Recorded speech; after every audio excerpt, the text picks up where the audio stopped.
Hey guys, so what I did for this video is survey the players in the Voiceless Voice Facebook and Discord groups just to get their thoughts in terms of the key strengths, the key weaknesses of this deck, and much more. So definitely a huge thanks to all of you who responded to the survey. Definitely follow me on Twitter if you don't want to miss out on any future surveys. And before we continue, definitely go check out those discount codes for Yu-Gi-Oh! Singles as well as supplies. All of the information can be found in the description below. Okay, so let's just get started in terms of how the pilots would rate the difficulty of playing this deck, and to be honest with you, it was pretty low at 5.4, pretty low compared to some of the other strategies that I've surveyed so far, which you can certainly check out as well. But I did hear a lot about this deck being pretty linear in terms of line of play for the most part. Obviously, there's going to be some intricacies, but I think for the most part, it's not. It's a pretty straightforward deck, relatively speaking. In terms of the consistency of the deck, at about 7.6 on average, I actually thought it'd be a little bit higher, just because at least in terms of it's one card or two card combos, whatever, it kind of leads to the end board pretty consistently. But I did read a lot of comments in terms of its kind of tendency to brick as well, so perhaps this is a fair assessment. Now, in terms of the tier that the pilots would put this deck under, it's a little bit tricky, right? I mean, 34% saying tier 1. I mean, you have something like Fire King / Snake Eye. They're just in a league above everyone else in terms of different decks. Now, in terms of the key strengths of this deck, there were several that I tried my best to summarize. The first one being a consistent turn 1 board with recursion. I mean, they've mentioned a lot in terms of different ways to get to that typical end board with like setting Omni again and such. We'll get to the typical end board shortly. The recursion part's also important because if you manage to out their ritual monster, the Skull Guardian for example, then they can always just banish prayers in the graveyard and just bring out another one. So it's kind of a sticky board, as the survey respondents put it.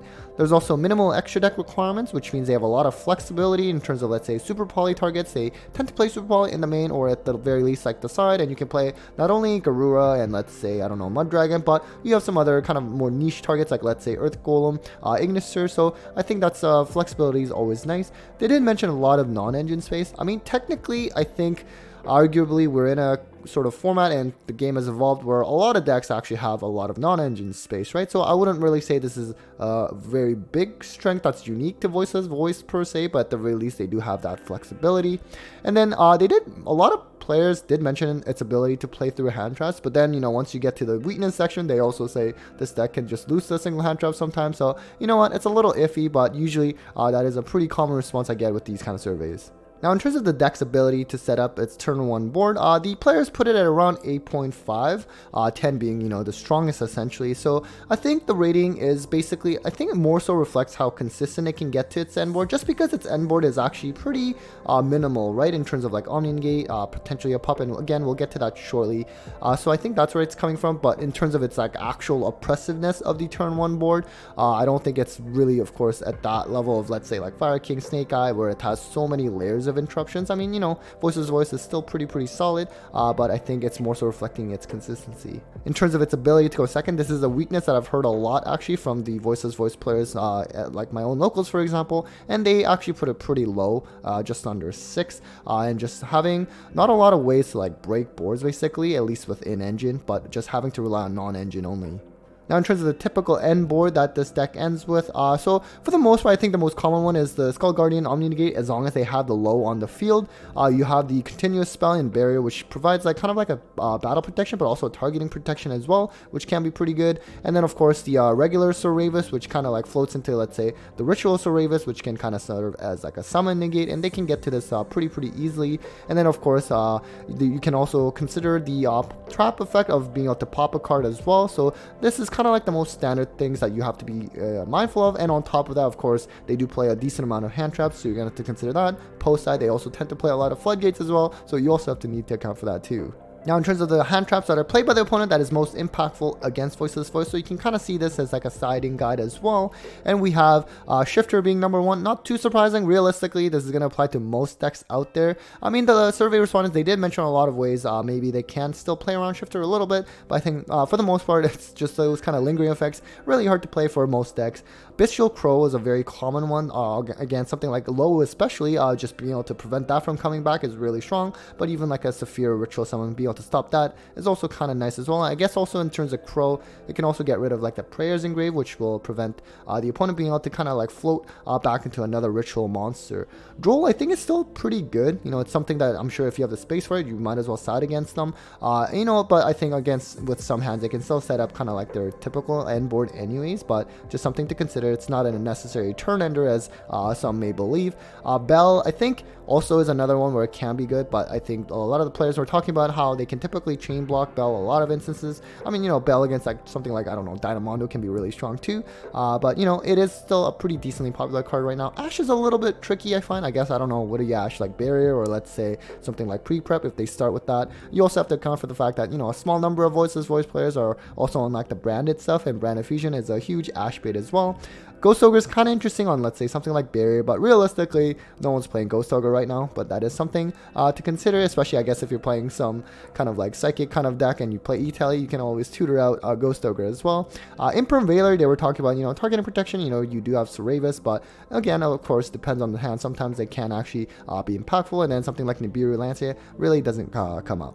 Now, in terms of the board breakers that are most impactful against Voiceless Voice, so for the most part, you have to consider the fact that, you know, of course, Skull Guardian is an Omni Negate, so a lot of the board breakers will require multiple, unless it's something like, let's say, Dark Roller and Droplet, where they just cannot respond with something like Skull Guardian, and also Lava Golem's key as well, because it will not trigger the Prayer's effect in the graveyard to special summon another ritual monster out, so those are kind of nice. Super Poly, honestly, I don't think is actually that good. As a branded player, I play, of course, main deck Super Poly, and to be honest with you, they just kind of float right back anyways. I just feel like I'm just negging on that one.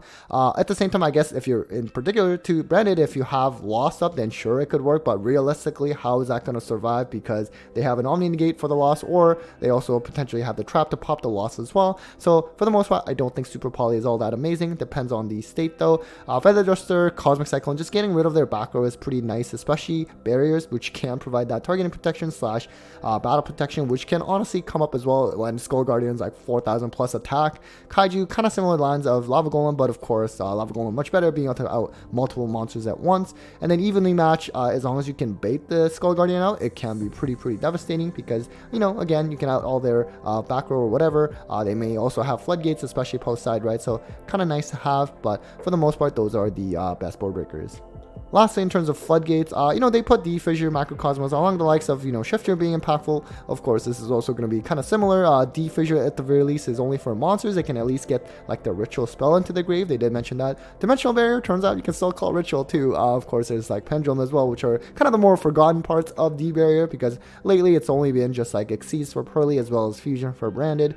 So you still have that. Skill Drain, of course, is going to be strong against most decks. Rivalry is kind of interesting. They are like typically all light, except they are actually different types. The only thing though, of course, Rivalry is limited now, so I don't think that's something you really have to worry as much nowadays. Of course, there are still some stun decks running around that will play this, but you know, you're not going to see it that often. Anti-Spell Fragrance, of course, again, strong against most decks. They did mention about how, for example, Low just places, let's say, kind of similar to like Bestial Rebellion, really, just being able to place, so kind of getting around the Anti-Spell part. You also have like Saphira that can ritual summon like through the grave, so there are some workarounds with Anti-Spell. Necro Valley presumably is kind of nice when, you know, let's say Low is constantly trying to come back from the grave, and again, we have some stun decks that are playing Necro Valley, but other than that, you're not really seeing this one as much. You also have something like Grave of the Ancient Organism. Summon Limit is something that they play it themselves, but of course, if you're a Voiceless Voice player going second against a Summon Limit, that's still going to be pretty tough probably. And for the most part, the remaining Floodgates, not really much of a concern.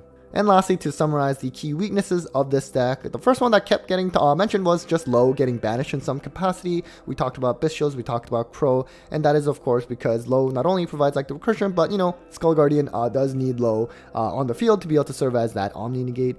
Going second, we kind of talked about this, they just don't have like ways to out the opponent's board in terms of spot removal, at least in Engine, right?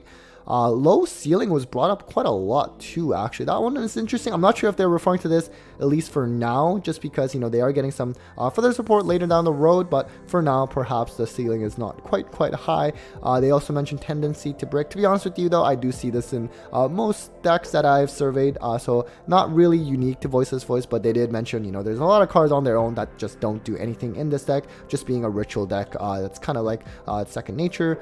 Branded matchup actually came up a lot in terms of the weaknesses, and partly is because, let's say, for example, Soravis, the ritual one, that almost never comes up against Branded Despia, unfortunately, other than maybe like a Bestial Rebellion, because they don't have many inherent summons, at least in Branded, and of course they have like non-targeting removal, like something of Mirror Jade, so that is something to consider, because Branded Despia, at the very least, at least at a regional level, is still pretty popular.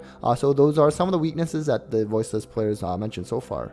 Anyways, guys, that was it for the survey breakdown of the Voiceless Voice players. Thank you again for those of you who responded. If you did enjoy the video, certainly let me know what other decks I should survey for this format. I'm really interested in any time I do these kind of videos. So anyways, huge thanks to all of you for watching. Big thanks to my Patreons, as always, for the continued support. And well, take care, guys.